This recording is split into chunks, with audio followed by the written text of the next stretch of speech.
नमस्कार बच्चों, कैसे हैं आप सब। उम्मीद है आप सब बहुत अच्छे होंगे और आप लोगों की पढ़ाई लिखाई बहुत अच्छे तरीके से चल रही है। तो बच्चों, एक बार फिर से आप सबका बहुत बहुत स्वागत है मेरे इस रुपेशा ट्यूटोरियल्स चैनल पे। तो बच्चों, मैंने आपको एक्सरसाइज 6.4 के क्वेश्चन नंबर 4 तक पहले वीडियो में करके दिखाए थे। तो अब उसी के आगे हम लोग क्वेश्चन नंबर 5 और क्वेश्चन नंबर 6 करने वाले हैं। तो आइए देखते हैं क्वेश्चन नंबर 5 कैसे होगा। हमको दिया है कि एक त्रिभुज एबीसी की भुजाएं AB BC CA के मध्य बिंदु क्रमशः DEF हैं। तो हमें यहाँ पर क्या करना होगा, एक त्रिभुज बनाना होगा ABC। तो एक त्रिभुज पहले बनाते हैं ABC, ऐसे एक ये त्रिभुज बनाते हैं ABC। ये बनाया हमने ABC।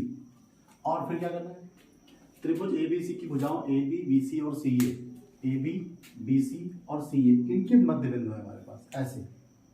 इसका एक मध्य बिंदु ये है, इसका एक मध्य बिंदु ये है और इसका एक मध्य बिंदु ये है। तो इनके मध्य बिंदु कौन से हैं, D, E और F। इसका मध्य बिंदु D है और BC का मध्य बिंदु E है और इसका मध्य बिंदु F है। हम अगर इनको ऐसे मिला देते हैं तो हमारे पास एक त्रिभुज बन जाता है। Okay, DEF। अब हमारे पास दो त्रिभुज हैं यहाँ पर, एक त्रिभुज है ABC और एक त्रिभुज है DEF। अब बच्चों, हमें प्रूफ क्या करना है यहाँ पर, हमें प्रूफ करना है कि प्रूफ नहीं करना मतलब करके दिखाना है।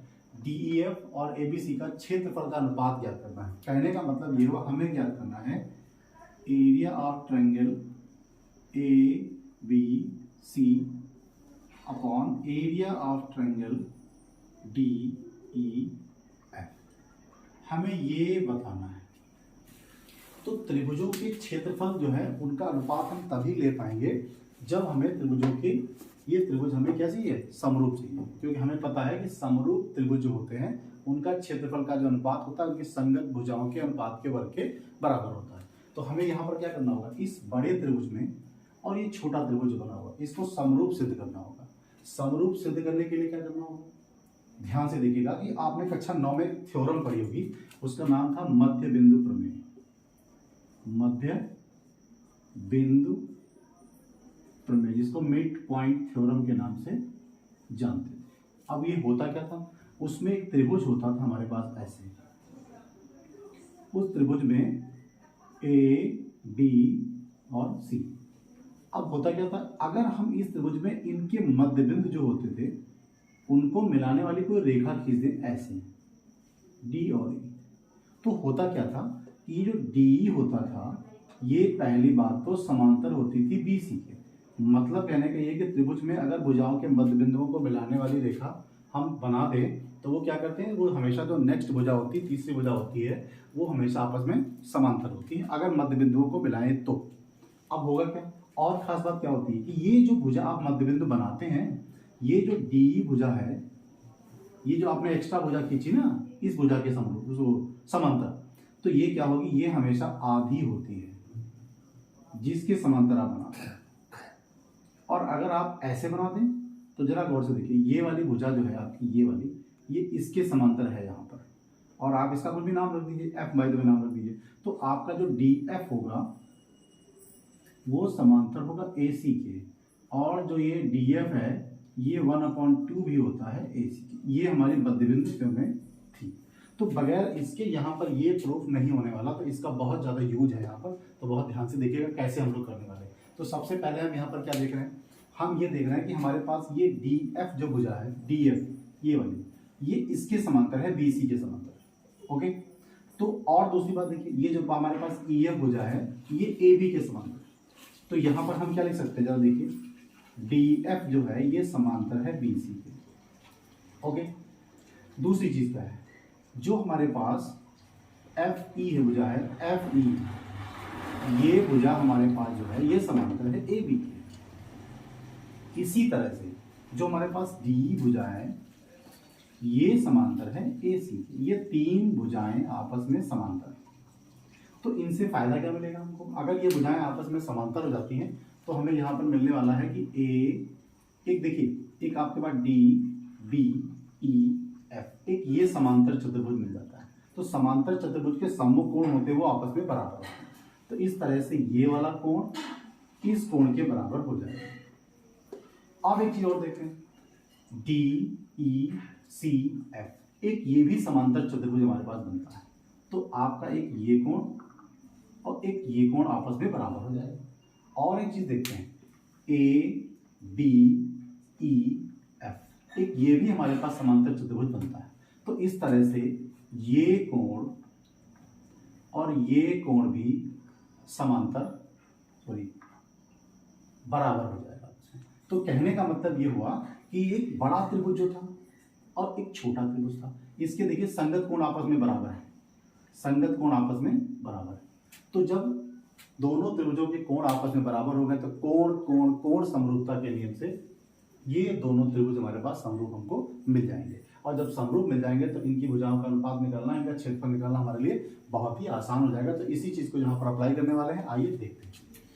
तब तक मैं इसको हटाता हूँ, मैं यहाँ पर इसकी कोई आवश्यकता मुझे अभी तो नहीं। तो मेरे ख्याल से मध्यबिंदु प्रमेय आपको समझ में आई होगी। तो यहाँ पर हम क्या करने वाले हैं, यहाँ पे लिखेंगे त्रिभुज, इसको उपपत्ति में लिखने वाले हैं। कैसे लिखेंगे, त्रिभुज ए बी सी व त्रिभुज डी ई एफ में कैसे होता है, डी एफ समांतर बी सी है आपका, एक चीज आ गई। और उसके अलावा डी ई समांतर हो जाएगा, डी ई समांतर हो जाएगा ए सी के। इसको आप चाहें तो इक्वेशन 2 लिख सकते हैं। और आपका एफ ई जो समांतर है वो किसके समांतर है, ए बी के। ये तीन चीजें आपको यहाँ पर मिलती है। उसके अलावा हमें क्या मिलेगा, भुजाओं का अनुपात जो होगा, भुजाएं आपस में आधी हो जाएंगी। कैसे आधी हो जाएंगी, अगर डी एफ आपका समांतर है बी सी, तो इससे हमें क्या मिलने वाला है, तो जो डी एफ होगा वो होगा हाफ ऑफ बी सी। और यहां से क्या मिलेगा, ये जो ये मैंने यहाँ पे 2 बार लिख दिया है डी ई, ओके। तो ये यहाँ पर जो डी ई है वो ए सी के समांतर हो जाएगा। तो जो डी ई भुजा होगी हमारी वो हाफ ऑफ क्या हो जाएगी, ए सी हो जाएगी।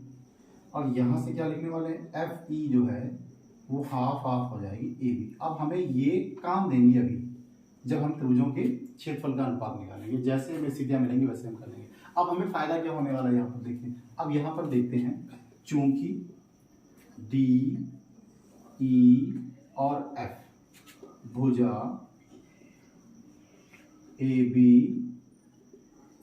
बी सी व ए सी के मध्य बिंदु है, मध्य बिंदु है। तो मध्य बिंदु प्रमेय से हम यहां पर लिख सकते हैं, मध्य बिंदु प्रमेय से, मध्य बिंदु प्रमेय, ओके। तो मध्य बिंदु प्रमेय से बच्चों यहां पर हम क्या कर सकते हैं, बहुत ध्यान से देखिएगा। अब यहां पर चाहे तो हम कोणों के नाम भी लिख सकते हैं, ओके। तो अगर हम कोण इसको 1 ले लें, इसको 2 ले देते हैं, और इसको 3 ले लें, तो इसको हम 4 ले सकते हैं, और इसको 5 ले लें, और इसको 6 ले सकते हैं। यहाँ पर हम लिखने वाले हैं कोण 1 बराबर कोण 2, कोण 3 बराबर कोण 4, और कोण 5 बराबर कोण 6। हो गया, ये दोनों त्रिभुजों की बात हो रही, इन दोनों त्रिभुजों की बात हो रही। तो यहाँ पर क्या लिखेंगे, कोण कोण कोण समरूपता के नियम से, समरूपता के नियम से त्रिभुज ए बी सी समरूप हो जाएगा त्रिभुज डी ई एफ के। अब जब त्रिभुज हमारे समरूप हो गए तो हमें क्वेश्चन करने में कोई दिक्कत नहीं। कैसे करेंगे, तो यहाँ पर लिखेंगे area of triangle A B C upon area of triangle D E F. हमने पढ़ा है कि अगर हमारे त्रिभुज समरूप हैं तो उनकी जो क्षेत्रफल का अनुपात होता है वो सदैव उनकी भुजाओं के अनुपात के वर्ग के बराबर होता है। अब हमें करना क्या होगा, ए बी सी और डी एफ ये 2 त्रिभुज हमारे पास दिए हैं, तो कोई भी 2 भुजाओं का अनुपात दे सकते हैं, बहुत आसानी से करेंगे। देखिए ए बी सी त्रिभुज की भुजा हम बी सी लिए ले रहे हैं, यहाँ पर बी सी लिए ले रहे हैं, और डी ई एफ का डी ई ले रहे हैं, डी एफ ले रहे हैं, ओके। तो इनका अनुपात का वर्ग हो जाएगा। ये प्रमेय नंबर 6.6 हम पीछे कर चुके हैं। अब यहाँ पे क्या करेंगे, बी सी को ऐसे छोड़ देंगे, डी एफ जो है, जब ध्यान दीजिए डी एफ आपका कितना है, हाफ ऑफ बी सी। तो यहाँ पे क्या लिखेंगे, हाफ ऑफ बी सी। तो ये आपका बी सी और बी सी कैंसिल हो जाएगा, तो ये 1 ये 2 ऊपर चला जाएगा आपका, यहाँ हो जाएगा 2/1, इसका स्क्वायर कर देंगे तो बच्चों हो जाएगा 4:1। तो आपका ये रहा आंसर। मुझे उम्मीद है कि आपको ये क्वेश्चन समझ में आया होगा। ठीक है, तब तक आप इसका स्क्रीनशॉट लीजिए और हम बढ़ते हैं नेक्स्ट क्वेश्चन की ओर। ओके बच्चों, तो अब हम बढ़ते हैं क्वेश्चन नंबर 6 की ओर। क्या कहता है क्वेश्चन हमारा? सिद्ध कीजिए कि दो समरूप त्रिभुजों के क्षेत्रफल का अनुपात। हमें दो त्रिभुज दिए हैं, वो आपस में समरूप हैं। तो हम सबसे पहले यहाँ पर क्या करने वाले हैं, दो त्रिभुज बनाएंगे और उनको समरूप करते हैं। तो यहाँ पे मैं इसका फिगर यहाँ बनाऊंगा। एक त्रिभुज मैंने ये बनाया, ओके, इसका नाम रहा ABC, और एक त्रिभुज आपको और बनाना पड़ेगा, ऐसे बना लिया। इसका नाम दे दिया PQR। दो त्रिभुज बना लिया हमने। ओके, तो मेरे ख्याल से ये आपको दिख नहीं रहा होगा। मैं क्या करता हूँ, इसको हटाता हूँ, यहाँ मैं इसको नीचे बनाता हूँ थोड़ा सा। ये फिगर आपको नहीं दिख रहा होगा, मैं यहाँ बनाया जा रहा हूँ। यहाँ पे मैं इसको ऐसे बनाया जा रहा हूँ। ये हो गया आपका PQR। ये दो त्रिभुज बना दिए मैंने आपके लिए। आप क्या करना होगा, सिद्ध कीजिए कि दो समरूप त्रिभुजों के क्षेत्रफल का अनुपात। हमें प्रूफ क्या करना है, यहाँ मैं लिखता हूँ। इस क्वेश्चन को मैं सॉल्व कर चुका हूँ। अब मैं क्या करता हूँ, इस वाले क्वेश्चन को यहाँ पे करूँगा। तो सिद्ध कीजिए दो समरूप त्रिभुजों के क्षेत्रफल का अनुपात। तो इसका मतलब ये दोनों त्रिभुज आपस में समरूप है, तो इनके क्षेत्रफल का अनुपात हमें ज्ञात करना है। तो मतलब area of triangle ABC upon area of triangle PQR। ये बात हो गई।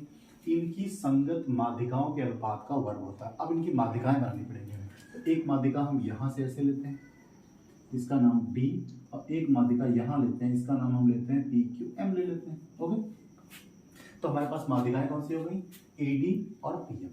तो हमें यहाँ पर लेना है कि इसकी माध्यिका AD और इसकी माध्यिका PM, तो इनके वर्ग, इनके अनुपात का वर्ग आपको सिद्ध करके दिखाना है। तो ये चीज हमको प्रूफ करके दिखानी है। ओके, ये लिख दिया हमने। अब हमें ज्ञात क्या है, देखिए मैं इसको ऐसे करने वाला हूं। हमें ज्ञात क्या है, त्रिभुज ABC समरूप है त्रिभुज PQR। ये आपको क्वेश्चन में गिवन है। ओके, और क्या गिवन है, AD व PM माध्यिका है। तो बच्चों माध्यिका जो होती है वो जिस भुजा पर गिरती है उस भुजा के दो बराबर बराबर टुकड़े कर देती है, विभाजित कर देती है, समविभाजित कर देती है। अब बच्चों यहाँ पर हम उत्पत्ति करने वाले हैं। देखिए कैसे करेंगे।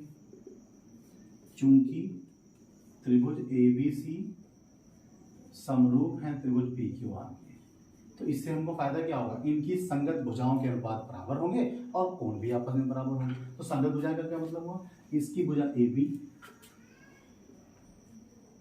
इसकी भुजा PQ बराबर हो जाएगी BC बटा QR, और बराबर हो जाएगा AC बटे PM। ये चीज हमको मिल सकती है कब, जब ये दोनों त्रिभुज आपस में समरूप हैं, जैसा कि क्वेश्चन में पहले से कहा गया है। अब हमें प्रूव करना है, ये बहुत ध्यान से देखिएगा। तो एरिया ऑफ ट्रायंगल तो बहुत आसानी से आ जाएगा, क्योंकि हमारे त्रिभुज समरूप है। तो एरिया ऑफ ट्रायंगल होता है इनकी भुजाओं के अनुपात के वर्ग के बराबर। थ्योरम नंबर 6.6 में पढ़ चुके हैं। बट हमें क्या करना है, हमें क्या करना है, हम जानते हैं, पहले तो यहाँ लिखने वाले हैं।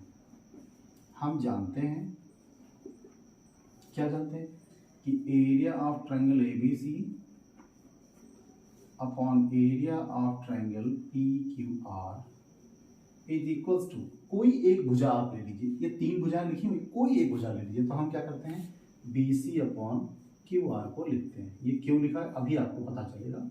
इस इक्वेशन को इक्वेशन नंबर 2 बना दीजिए। ये हम लिख सकते हैं, कैसे लिख सकते हैं, प्रमेय नंबर 6.6 से। ओके, ये हम लिख सकते हैं। अब हमें करना क्या है, इस BC अपॉन QR को रिप्लेस कर देना है। ओके, तो हम क्या लिख सकते हैं यहाँ पे कि समरूप त्रिभुजों के क्षेत्रफल का जो अनुपात है वो उनके भुजाओं के अनुपात के वर्ग के बराबर होता है, ऐसा थ्योरम 6.5 कहती है। मैंने यहाँ पे 6 लिख दिया है, तो 6.5 इसका जो थ्योरम का प्रूफ है, ये हम पिछले वीडियो में आपको दे चुके हैं, आप वहाँ से इसको देख सकते हैं। तो अब हमें करना क्या है, इस BC अपॉन QR को रिप्लेस कर देना, हटा देना है, और ये AD अपॉन PM यहाँ पर ले आना है। तो जरा देखिए, AD अपॉन PM तो ये छोटे त्रिभुजों की भुजाएं माध्यिकाएं दी हैं। ओके, माध्यिकाएं बड़े त्रिभुज की है, लेकिन ये भुजाएं छोटे त्रिभुज की होगी। तो हमें यहाँ पर करना क्या है, एक ये त्रिभुज और एक ये त्रिभुज, इसको अगर हम समरूप सिद्ध कर दें तो हमारा काम आसान हो जाएगा। तो बगैर इसके समरूपता के ये क्वेश्चन हल होने वाला नहीं है। तो हम यहाँ पर क्या करने वाले हैं कि त्रिभुज ए डी बी व त्रिभुज पी एम क्यू में अब हमको ये त्रिभुज समरूप करने के लिए, बहुत प्यार से देखिएगा कैसे करेंगे। हमें क्या पता है कि ये बड़े बड़े त्रिभुज समरूप है।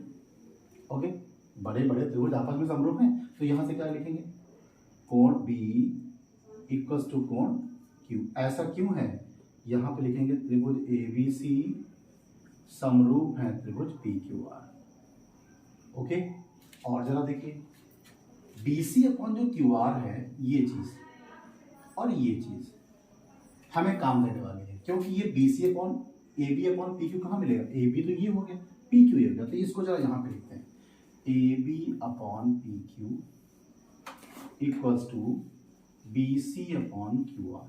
अब हम इस बी सी के पीछे बढ़ जाएंगे, इसके पीछे बढ़ जाएंगे। अब बी सी की क्या हालत होने वाली, बी सी भुजा पर एक माध्यिका गिरती है ए डी, जो इस बी सी को बराबर बराबर भागों में बांटती है। तो इस बी सी को हम क्या लिख सकते हैं, बी सी को क्या लिख सकते हैं, ये 2BD है। बहुत ध्यान से देखिएगा, ये BC जो है, ये वाला BC जो आपका है ये 2BD है, क्योंकि ये माध्यिका होती है, ये बराबर बराबर भागों में इसको बांट देती है। तो ये BC BD और DC आपस में बराबर होंगे, या ऐसे कह लीजिए कि जो BD है BC का हाफ है, या फिर BC जो है वो BD का डबल है। तो मैंने यहाँ पे लिख दिया।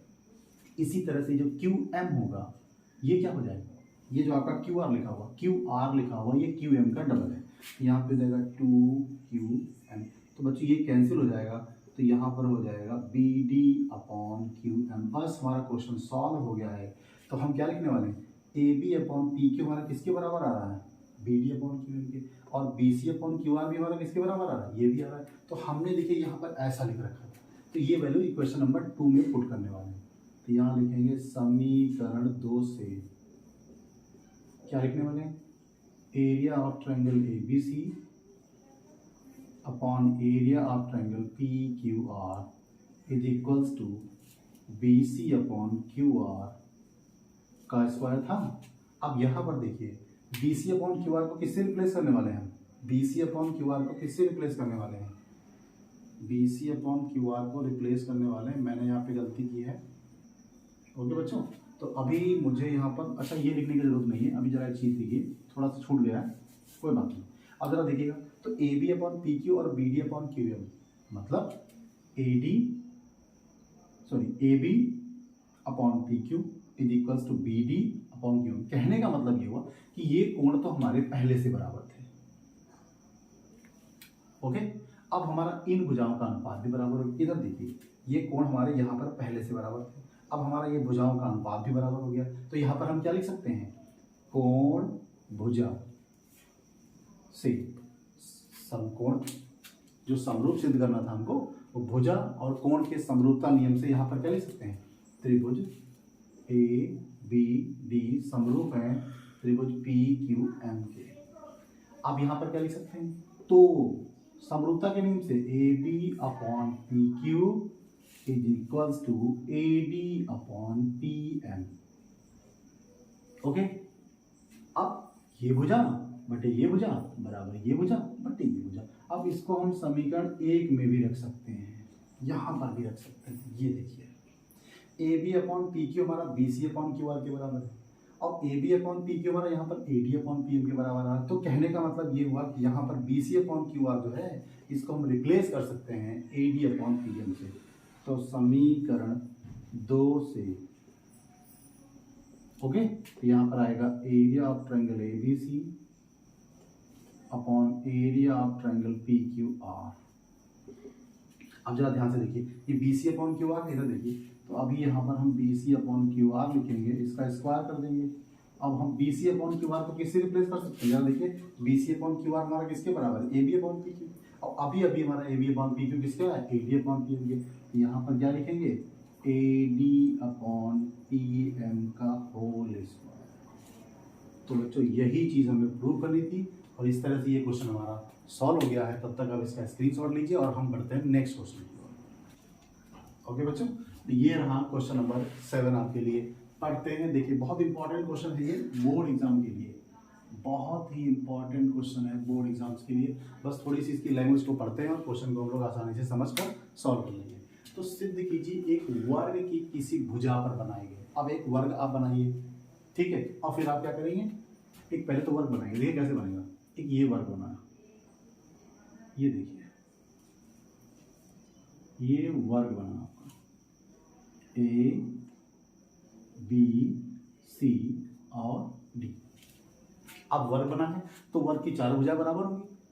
ओके, तो बहुत ध्यान से देखिएगा, एक वर्ग की किसी भुजा पर बने समबाहु त्रिभुज। अब हम इसकी भुजा पर समबाहु त्रिभुज बनाते हैं, चलते ही यहाँ बना लेते हैं। ये देखिए एक समबाहु त्रिभुज बना लिया हमने ऐसा, इसका नाम दे दिया ये। ओके, अब ये चूंकि वर्ग की भुजा पर बना हुआ समबाहु त्रिभुज है, तो जितनी वर्ग की भुजा होगी उतनी ही समबाहु त्रिभुज की भुजा होगी, और समबाहु त्रिभुज में सभी भुजाएं आपस में बराबर होती हैं। तो कहने का मतलब ये हुआ कि अगर हम इस भुजा को ए ले लेते हैं तो बच्चों फिर ये भुजा भी ए हो जाएगी और ये भुजा भी ए हो जाएगी। कोई परेशानी? बिल्कुल परेशानी नहीं होगी।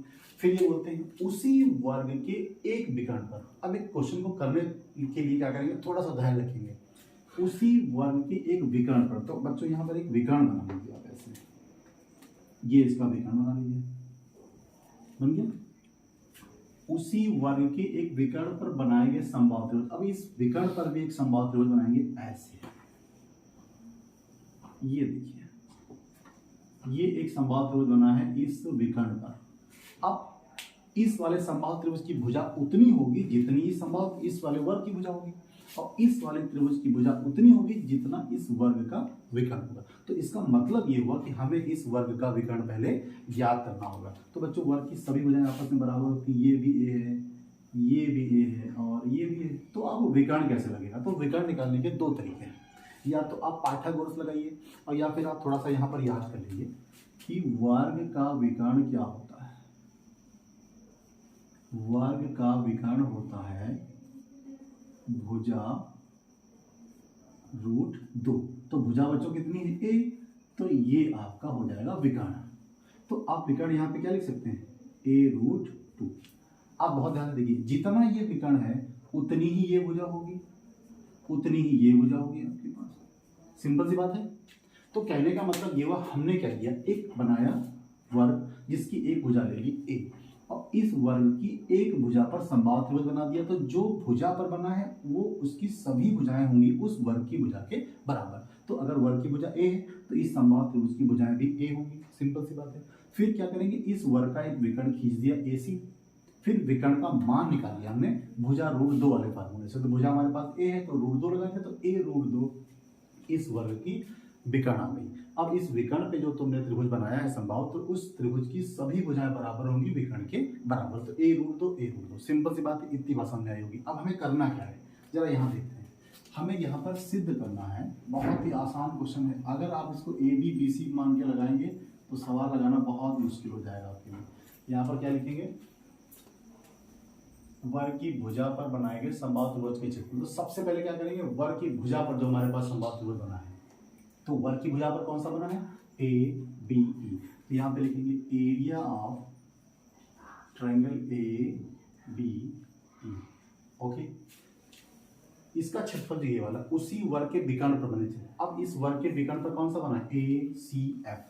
तो यहाँ लिखेंगे equals to area of triangle A C F. ठीक है, अब कंडीशन क्या है, बनाए गए समबाहु त्रिभुज के क्षेत्रफल का आधा होता है। कहने का मतलब हुआ कि जो आपने भुजा पर समबाहु त्रिभुज बनाया था इसका क्षेत्रफल इस वाले क्षेत्रफल का आधा होता है। सिंपल सी बात है। इसका मतलब आप इसको ऐसे भी लिख सकते हैं, चाहे तो आप ऐसे लिख लें इसको, या area of triangle A B E upon area of triangle A C F equals to 1/2। आप इसको ऐसे भी लिख सकते हैं। तो आप चाहे ये समझें और चाहे ये समझें, चॉइस इज योर्स। अब हम क्वेश्चन को लगाना शुरू करते हैं। बहुत ही छोटा सा क्वेश्चन है। आपको एक चीज पता होनी चाहिए, कक्षा 9 में पढ़ा होगा आपने कि समबाहु त्रिभुज का क्षेत्रफल क्या होता है। समबाहु त्रिभुज का क्षेत्रफल क्या होता है। ये मेरे ख्याल से पेन थोड़ा सा कम डार्क है, इसलिए मैं इसको नहीं लिखूंगा, इससे मैं इसको करने वाला हूँ। ओके, तो समबाहु त्रिभुज का क्षेत्रफल होता है √3/4 भुजा स्क्वायर। बस बस बस इतना काम आपको करना है। अब यही फार्मूला यहाँ पे लगा देना। ओके, तो यहाँ पे क्या करेंगे, यहाँ पे लिखेंगे एरिया ऑफ ट्रायंगल ABE जो कि एक समबाहु त्रिभुज है। क्या निकलेगा, √3/4 भुजा स्क्वायर। सिंपल सी बात। अब इसकी भुजा कितनी है, ABE की भुजा कहाँ है, ABE की भुजा तुम्हारे पास A है, तो हमने इसको ऐसा लिख लिया। ओके, इसको छोड़ दिया ऐसे। अब यहाँ पर लिखेंगे एरिया ऑफ ट्रायंगल ACF, ये भी हमारे पास समबाहु त्रिभुज है, तो √3/4 भुजा स्क्वायर। अब बहुत प्यार से देखिए, √3/4। अब इस ACF की भुजा कितनी है, ACF की भुजा हमारे पास कितनी है, A√2। तो यहाँ पे क्या लिखेंगे, A√2 का होल स्क्वायर। थोड़ा इसको देखिएगा, √3/4 ऐसे रहा, अब इसका स्क्वायर करेंगे तो ये हो जाएगा A²। अब √2 का स्क्वायर करेंगे तो केवल बचेगा 2, ये हो जाएगा कैंसिल। हमारे पास बचा कितना, √3/2 A²। सिंपल सी बात। अब इस वाले इक्वेशन को इस वाले इक्वेशन से भाग कर देंगे, क्योंकि हमने यहाँ पर भाग किया हुआ है। तो यहाँ पर क्या लिखेंगे, समीकरण 1 को समीकरण 2 से भाग करने का। तो बच्चों बाएं पक्ष को बाएं पक्ष से भाग करिएगा। यहाँ लिखेंगे area of triangle ABE upon area of triangle ACF equal to, अब इसका एरिया तो ये आ रहा है आपके पास, ये देखिए √3/4 A²। अब इसका कितना आया है, √3/2 A²। तो बच्चों ये और ये कैंसिल हो गया, ये और ये कैंसिल हो गया। हमारे पास बचा क्या, बहुत ध्यान से देखिएगा, ऊपर बचा 1/2, नीचे ऊपर बचा है 1/4 और नीचे कितना 1/2। तो बच्चों ये 1/4 ऐसे रहेगा और ये 2/1 हो जाएगा, कैंसिल कर दीजिए आप। कितना आया 1/2। तो इनका रेशियो कितना आया 1/2, और हमें यही लाना था।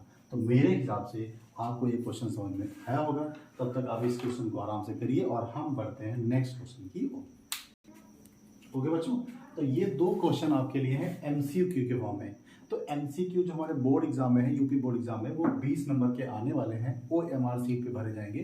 तो बच्चों उनको करना बहुत इंपॉर्टेंट है, और ये OMR पे जो क्वेश्चन हमारे आंसर दिए जाएंगे MCQ, वो आपकी मार्किंग को बढ़ा भी सकते हैं और गिरा भी सकते हैं। तो बी केयरफुल अबाउट दैट। बहुत आसानी से क्वेश्चन करेंगे, और मैं आपको बता दूं कि आने वाले टाइम में मैं आपको MCQs की बहुत सारी प्रैक्टिस करवाने वाला हूँ, तो आपको कहीं जाने की जरूरत नहीं है। तो चलिए क्वेश्चन नंबर 8 और 9 को करके इस एक्सरसाइज को खत्म करते हैं। तो यहाँ पर ABC और BD 2 समरूप समबाहु त्रिभुज हमारे इस प्रकार बने हैं। कैसे बने, एक ABC बनाते हैं।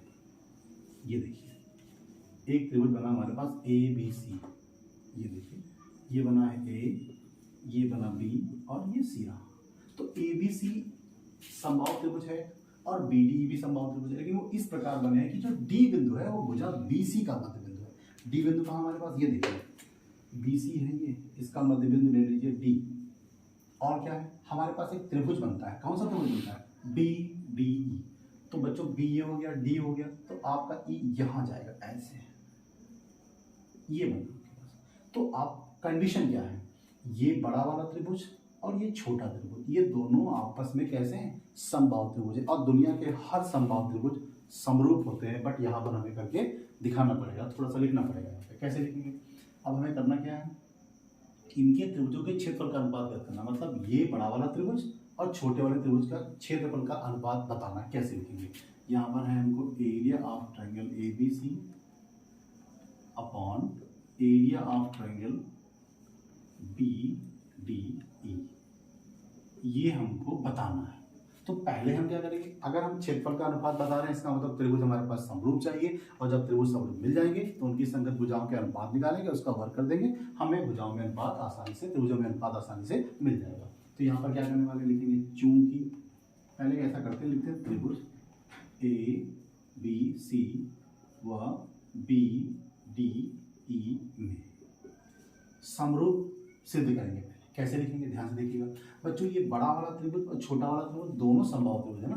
तो फिर बच्चों ये वाला कोण कितना हुआ, सब में कॉमन है कि नहीं कॉमन है, ओके सारे तो बराबर होंगे बच्चों, ये भी 60 60 60 के सारे चले जाएंगे, तो कोई भी कोण आपस में आप दो बराबर ले लीजिए, तीनों को बराबर ले लीजिए। तो देखिए जरा ये कोण किसके बराबर हो जाएगा, हम भाई इसके बराबर ले रहे हैं, ये वाला कोण किसके बराबर, इसके बराबर ले रहे हैं, और हमारा ये तो कॉमन ही कॉमन हो जाएगा। तो यहाँ पर क्या लिखेंगे, चूंकि त्रिभुज ABC व BDE समबाहु त्रिभुज हैं, दुनिया के सारे समबाहु त्रिभुज जो हैं वो कैसे होते हैं, समरूप होते हैं। तो त्रिभुज ABC समरूप हो जाएगा त्रिभुज BDE के। ओके, अब अगर ये त्रिभुज समरूप हो गए हैं तो इनकी भुजाओं का अनुपात कैसा होगा, बराबर होगा। अब हम लिखने क्या वाले हैं, यहाँ पे लिखेंगे अतः एरिया ऑफ ट्रायंगल ABC बटे एरिया ऑफ ट्रायंगल BDE। अब इनकी संगत भुजाएं लेंगे, कौन सी भुजा लेंगे, अब ये तुम्हारे पास ABC है ना, तो ABC का बड़ी भुजा लीजिए, अब BC लिखिए। ओके, अब आप PD की भुजा कौन सी लेंगे, BD ले लेंगे, तो इनका अनुपात आपस में बराबर हो जाएगा, वर्ग का अनुपात। लेकिन हमें क्या चाहिए, अभी इसका हमें अनुपात निकालना है ना, इनके क्षेत्रफल का अनुपात निकालना है, बहुत ध्यान से देखिए। तो BC भुजा आप ऐसे रखिए, अब BD को क्या करेंगे, BD को क्या करेंगे, ये हो जाएगा 2BC। कैसे हुआ, या लिखेंगे BD जो है वो है 2BC, क्यों, क्योंकि DBC का मध्य बिंदु है, ये रीजन आपको लिखना पड़ेगा। ओके, तो अब ये हो गया कैंसिल, तो ये बचा 1/2, इसका स्क्वायर कर दीजिए, तो बच्चों ये हो जाएगा 1/4 बराबर 1/4। ये आपका आंसर आया है।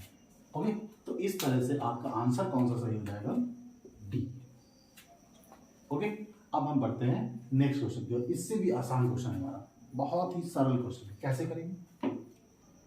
ओके बच्चों, तो ये क्वेश्चन आपका सॉल्व हुआ, लेकिन यहाँ पर हम देख रहे हैं कि हमारे पास दो ऑप्शन है, एक 4:1 है और एक 1:4 है, तो शायद इसका आंसर ये नहीं आएगा।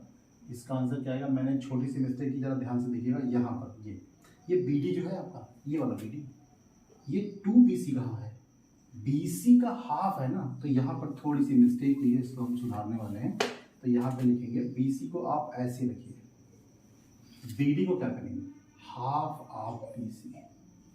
ओके, तो ये आपका हो गया कैंसिल, और ये 2 ऊपर चला जाएगा, तो ये हो जाएगा 2/1, इसका स्क्वायर करेंगे तो 4/1, दैट मीन्स 4:1। देखिए यहाँ पर एक छोटी सी मिस्टेक हुई थी, मैंने इसको सुधार लिया है, प्लीज डोंट माइंड।